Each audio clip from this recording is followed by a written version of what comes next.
Boys, I was on a call with someone the other day and they were telling me about how they would sit in front of their laptop for 4 hours in a row trying to make a loop. And for the love of them, they could just not make anything. They were trying to force it. They were trying to come up with a sample and they just couldn't do it. And I told him, I was like, bro, you should never do this. And I told him what he can do instead and how he cannot waste those 4 hours. And he was like, damn, bro, that's so true. You should make a YouTube video about it. To be honest, what I was saying to him, I thought it was kind of obvious information. But then I remembered back to when I was 18, I made the same mistake. I would encounter beat block, I would encounter burnout, and then I would spend like 4 or 5 days hanging out with my friends and we'd just spend time fucking around. Looking back on it, I'm like, I could have been doing something else. So in this video, I'm going to be talking about what else you can do when you encounter beat block. There's no point fighting it. It's like pushing shit uphill. So when you encounter beat block, pretty much what that means is your creative energy has just come to an end. However, that doesn't mean your energy has come to an end. Your energy levels have gone down. It just means your creative energy hasn't come to an end. And if you're a music producer, if you've been producing for a long time, you know that making it in this industry goes beyond just making music. There are a million different things you can do to advance your career.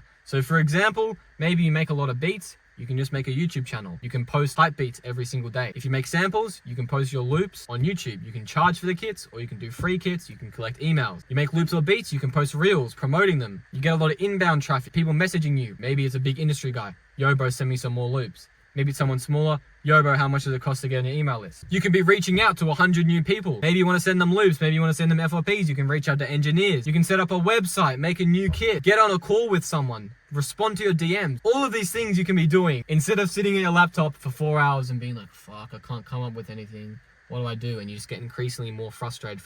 You're so much better off just doing one of these tasks instead, building a bit of that momentum, then going on to the next task. And then before you know it, you might actually have your creative energy back. Me personally, I spend most of my day doing the more boring business shit. So I'll be working on a kit, I'll be making a YouTube video, I'll be editing a video, I'll be making content. And for me, it's sort of like making music is my actual break from that. That's my fun. That's my playing a video game. And sort of when you change your relationship with making music, that can help things a lot because that completely limits the amount of times when you're going to be experiencing beat block. Sometimes there will be times where you just have to make something. Maybe this label needs this type of loop for the artist in 12 hours and you're experiencing beat block and then it's like, then what do I do? Because my advice, which is work on business stuff, isn't going to help you if you need to meet that deadline. What I find works well for me is when I'm bored, when I have free time, I'll scroll on Spliced instead of scrolling on TikTok or something, and I will just save the sounds that I like. It could be a vocal, it could be some sort of starter or something. I'll do this when I'm in a more inspired state. And then when I do encounter beat block, and I'm like, oh, fucking hell, I need to make something,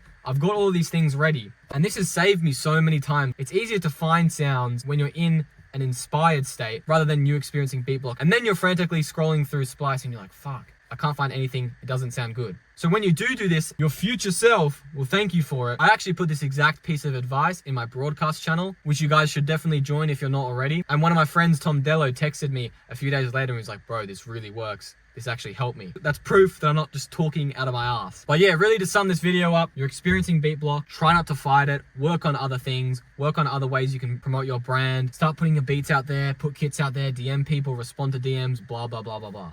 But if you do really need to meet something, make sure you have a whole lot of things ready to be used, a whole lot of ideas on Splice, for example. Maybe you have a whole lot of starters downloaded and you will be able to conquer beat block and overtake your competition. But yeah, guys, if you enjoyed the video, make sure to leave a like, subscribe, and I'll see you in the next one.